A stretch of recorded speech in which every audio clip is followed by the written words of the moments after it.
በተለይ ገና የግሪክ ቃል ነው። ኢየሱስ ክርስቶስ የተወለደው 7 ዓመት ቀድሞ ነው ወይስ ወደ ኋላ ይዘገያል? ዓመተ ምህረት ሳይሆን ዓመተ ሰማዕታት ብለው ይቆጥሩ ነበር።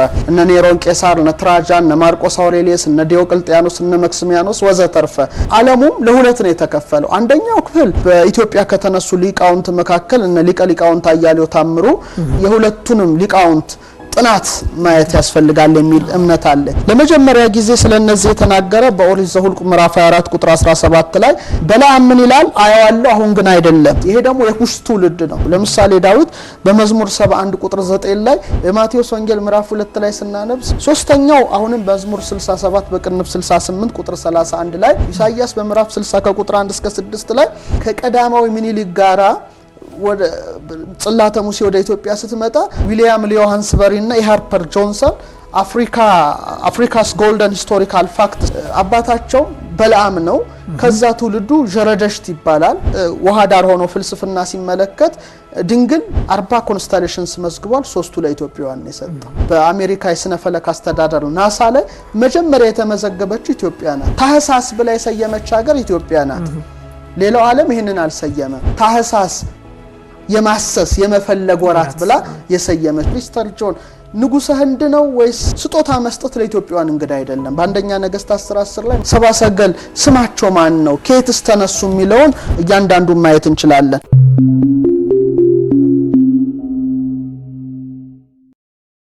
መልካም እንግዲህ ልደትን ብንል ገናም ብንል ቃሉ መለዋወጡ ነው እንጂ የሚሰጠን ትርጉም አንድ ነው።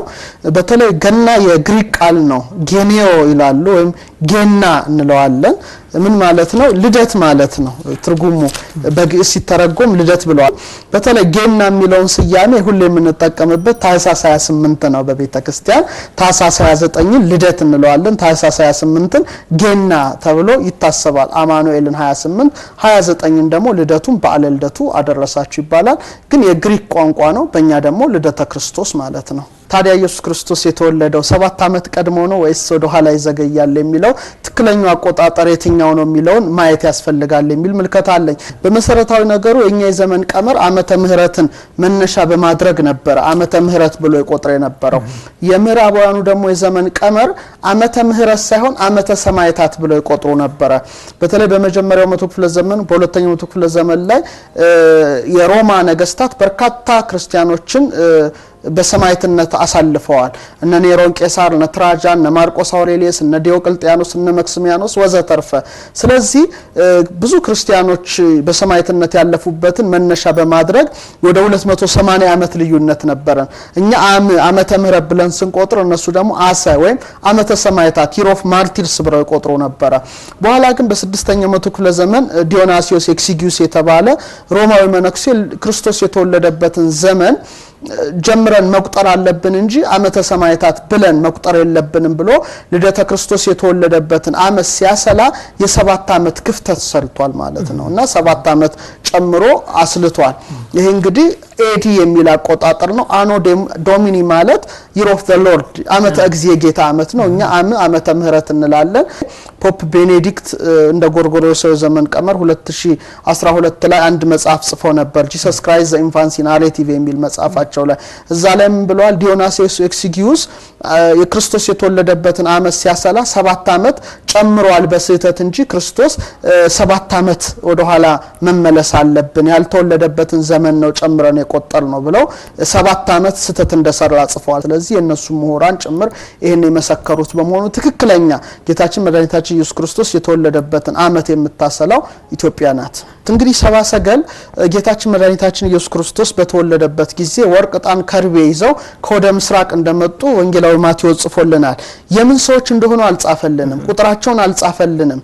ብቻ እንደመጡ ሄሮድስ ጋር እንደተገናኙ ኮከብ እየመራቸው ወርቅ፣ ዕጣን፣ ከርቤ ሰግደው እንዳቀረቡ ነው የሚጽፍልን። ታዲያ በርካታ ሰዎች ሰባ ሰገል ስማቸው ማን ነው ከየትስ ተነሱ የሚለውን ብዙ አነጋጋሪ ሁኔታ እንትን ብለዋል።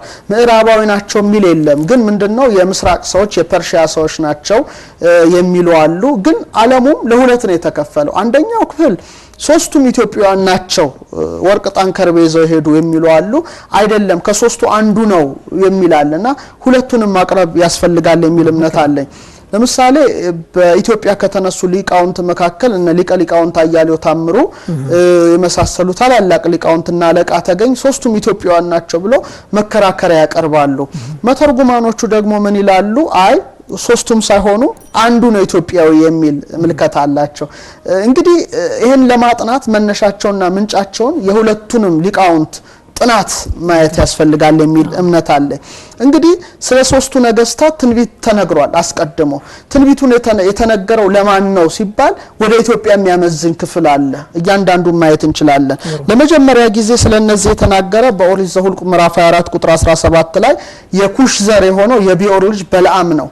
በለዓም ምን ይላል? አያዋለሁ አሁን ግን አይደለም፣ እመለከተዋለሁ በቅርብ ግን አይደለም፣ ከያዕቆብ ኮከብ ይወጣል ይላል። ይሰራል ኮከብ ከያዕቆብ ኮከብ ይወጣል ብሎ ኮከብ የተባለ ኢየሱስ ክርስቶስ ከያዕቆብ ወገን እንደሚወለድና ሶስቱንም ነገስታት ኮከብ እንደሚመራቸው ተናግሯል።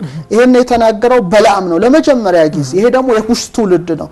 ካምኩሽ የመጣው ደግሞ ወደ ኢትዮጵያ ስለሆነ የሱ ዘሮች ናቸው ይሄን ነገር የሚያውቁት እሱም ያስጠናቸው ብለው ይሄን አንድ ነጥብ ያነሳሉ።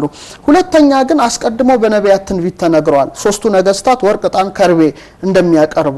እነዚህ ደግሞ የቅዱሳት መጻሕፍት ምስክርነት ኢትዮጵያን ይጠቅሳሉ። ለምሳሌ ዳዊት በመዝሙር 71 ቁጥር 9 ላይ ይገኒው ቅድሚው ኢትዮጵያ በፊቱ ይሰግዳሉ ይላል። ኢትዮጵያ በፊቱ ይሰግዳሉ ብሎ ኢትዮጵያን ነው መጀመሪያ ያነሳው። ከዛ በኋላ የተርሴስና የደስያስ ሰዎች አማሃጅ መንሻ ያቀርባሉ። ነገስተ ሳባ ወአረብ ጋዳ ያመጹ የሳባና የአረብ ነገስታት እጅ መንሻ ያቀርባሉ ካለ በኋላ ቀጥሎ አከታትሎ ወይ ሰግዱ ሎቱ ኩሎሙ ነገስተ ምድር የምድር ነገስታት ሁሉ ለእርሱ ይሰግዱለታል ይላል። የማቴዎስ ወንጌል ምዕራፍ 2 ላይ ስናነብ ሶስቱ ነገስታት ወድቀው ሰገዱለት ይላል። ደግሞ የሰገዱት እነማን ናቸው ከተባለ በዳዊት ትንቢት ኢትዮጵያ በፊቱ ይሰግዳሉ ነው ያለው። አስቀድሞ መዝሙር 71 በቅንፍ 72 ቁጥር 9 ላይ ታዲያ ሊቃውንቱ ይሄን ይዘው እንግዲህ ሶስቱ ነገስታት ከሰገዱ እጅ መንሻ ካቀረቡ ዳዊት ደግሞ ያለው ኢትዮጵያ በፊቱ ይሰግዳሉ ነውና የዳዊት ትንቢት መያዝ አለበት ይላሉ። ሶስተኛው አሁንም መዝሙር 67 በቅንፍ 68 ቁጥር 31 ላይ ዳዊት ምን ይላል? ኢትዮጵያ ታበጽሕ እደዊሃ በእግዚአብሔር ነገስተ ምድር ሰብሕዎ ለእግዚአብሔር። እኔ ብዙ ጊዜ በተለያየ ቦታ አቅርቤዋለሁ። በእርግጥ ይሄን ነገር የተለመደው ኢትዮጵያ እጆቿን ወደ እግዚአብሔር ትዘረጋለች ነው በብዙሃኑ። ዳዊት ግን ምንድነው ያለው? በግዕዝ ቋንቋ ታበጽ ማለት ታደርሳለች ነው። በጻ ማለት ደረሰ ነው። ሰፋ ማለት ዘረጋ ነው። ታበጽ ማለት ታደርሳለች ነው። መዘርጋት ሁሉ ሊዘረጋ ይችላል፣ ማድረስ ግን ከባድ ነው። ስለዚህ ምን አለ ዳዊት? ኢትዮጵያ እጆቿን ወደ እግዚአብሔር ታደርሳለች። ከዛ በኋላ የምድር ነገስታት ሁሉ እግዚአብሔርን አመስግኑት ይላል። ሶስቱ ነገስታት እያመሰገኑ እንደተመለሱ ማቴዎስ ጽፏል። ስለዚህ ታደርሳለች ካለው ወርቅ፣ ዕጣን፣ ከርቤ እግዚአብሔር ኢየሱስ ክርስቶስ ፊት ያደረሱት ማንና ሲል ኢትዮጵያ ብሎ ነው የተናገረው። ስለዚህ ይሄ ምስክርነት መያዝ እንዳለበት ነው በታላላቅ ሊቃውንት የተነገረው። ሌላው ስለዚህ የተናገረው ኢሳይያስ ነው። ኢሳይያስ በምዕራፍ 60 ከቁጥር 1 እስከ 6 ላይ አብሬ ኢየሩሳሌም አብሬ እስመነሁ በጻብራንኪ ነው ብርሃንሽ ደርሷልና ወስብሐተ እግዚአብሔር ሰረቀ ላዕሌኪ የእግዚአብሔርን ብርሃን ባንቺ ላይ ወጥቷልና ብሎ የብርሃን የክርስቶስ መወለድ ተገልጦለት ወርቅ፣ ዕጣን፣ ከርቤ እንደሚቀርብለት ተገልጦለት የተናገረው ደረቅ ትንቢት ነው። በጣም ኃይለኛ ትንቢት ነው። እነሆ ምን ይላል? አንሲ ያይንተኪ ወነጽር ያውደኪ ከመተጋቡ ደቂቅኪ አንገትሽን ቀና አድርገሽ ልጆችሽ ወዳንቺ እንደተሰበሰቡ ተመልከቺ ይላል።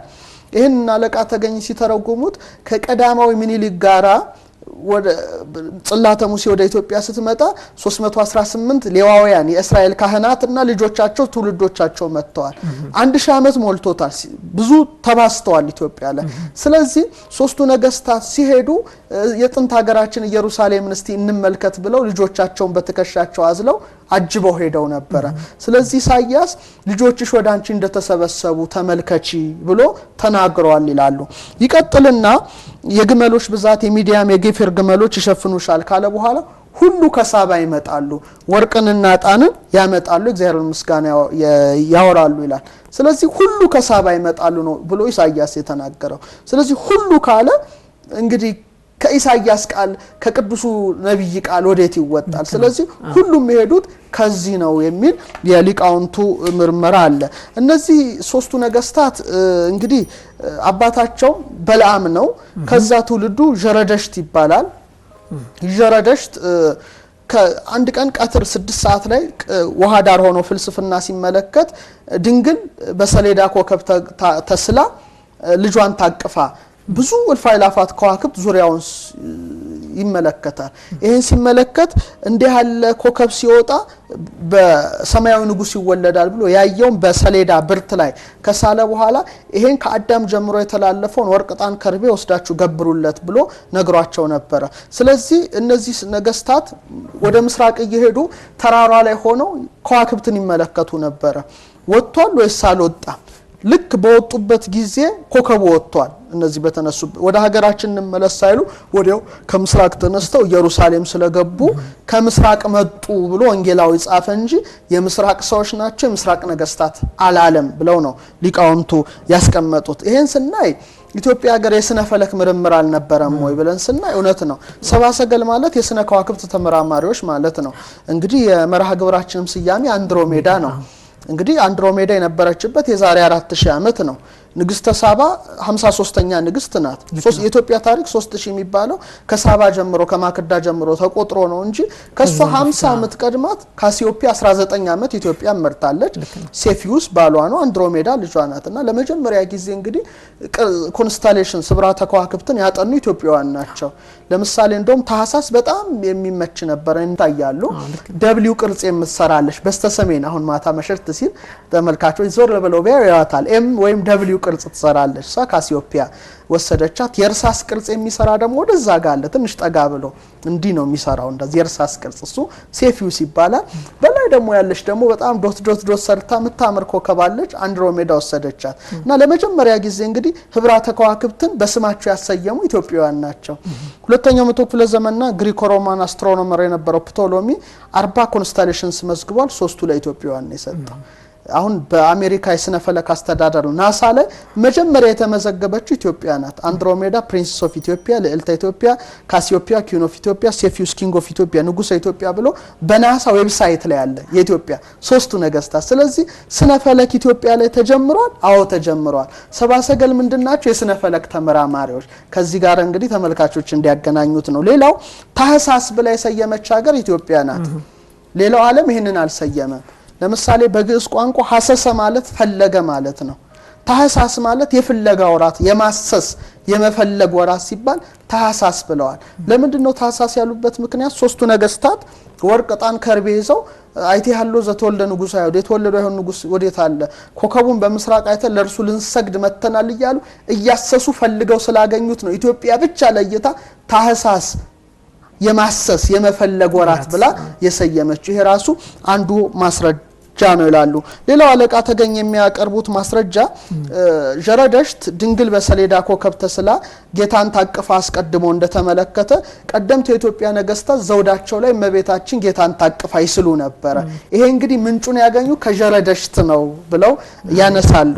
እኔ ማነሳው ደግሞ ስጦታ መስጠት ለኢትዮጵያውያን እንግዳ አይደለም። በአንደኛ ነገስታት 10 ላይ 120 መክሊት ወርቅ ተንከራዘ ኢትዮጵያ ሉል ገጸ በረከት ይዛ ንግስተ ሳባ ከ1000 ዓመት አስቀድሞ ጌታ ከመወለዱ በፊት ሰሎሞን ፊት ቀርባለች። ስለዚህ ስጦታ መስጠት ለኢትዮጵያውያን እንግዳ አይደለም። እንግዲህ ይሄኛው 8ቱ ማስረጃ እንደና አለቃ ያሊዮ ታምሩ እንደና አለቃ ተገኝና ሌሎችም ሊቃውንት የሚያነሱት ሐሳብ ነው።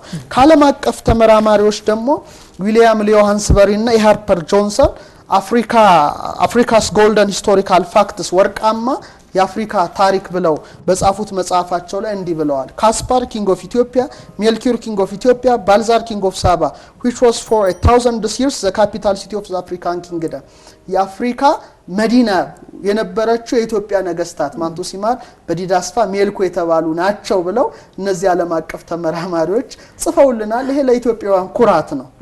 ሌላው ቶሮንቶ እንጆ 2012 ላይ ካልቸራል ሂስትሪ ኦፍ ዘ አትላንቲክ ወርልድ ካምብሪጅ ፕሬስ ላይ ዩኒቨርሲቲ ፕሬስ ላይ ታተመ። ከገጽ 16 እስከ 17 የሰብአ ሰገልን ትውልድ ለማጥናት ሙከራ ተደርጎ ነበር። በተለይ የአውሮፓን ታሪክ ያጠና ፕሪስተር ጆን ካህኑ ዮሐንስ የሚል ታሪክ አለና ፕሪስተር ጆን ንጉሰ ህንድ ነው ወይስ ሌላ ነው ብለው ሲያስሱ የኢትዮጵያ ንጉስ ነው ብለው ነው የመጡት። ያ ደግሞ የሰብአ ሰገል ትውልድ ነው የሚል ዳሰሳ አምጥተው ሰብአ ሰገል ኢትዮጵያውያን ናቸው የሚል ምዕራባውያኑ ያስቀምጡልናሉ። ሌላው ግን ሁለተኛው ከሶስቱ አንዱ ነው የሚል ነው።